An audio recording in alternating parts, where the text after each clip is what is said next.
الشعب المصري،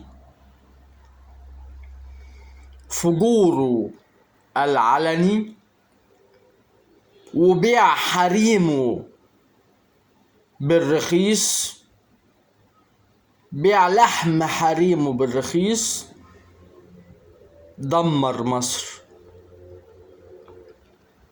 مش الحكومة، الوزراء. عشان الحكومة دي عند المسجلين خطر هي الشرطة.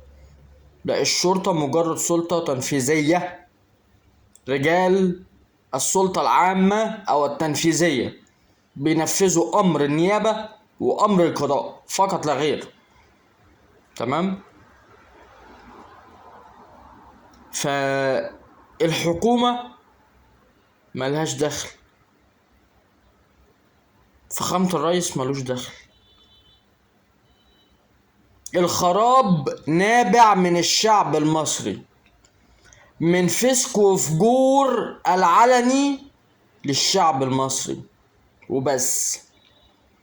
لو رجعنا زي زمان أخلاق وضمير والفجور ده انتهى، مصر هترجع تبقى زي العسل وأحسن من الأول 100 مرة. أنا مش شايف عيد في مصر. الناس فلست، الناس فلست. كيلو اللحمة وصل ل400 جنيه. الناس بتشتغل زي أي يوم عادي. مفيش بركة. بقالنا 10 سنين أو أكتر مفيش بركة. زمن البركة مات مع المرحوم مبارك، اللي مش عاجبكم. احنا اللي خربنا بلدنا بأفعالنا الفجرة وبس.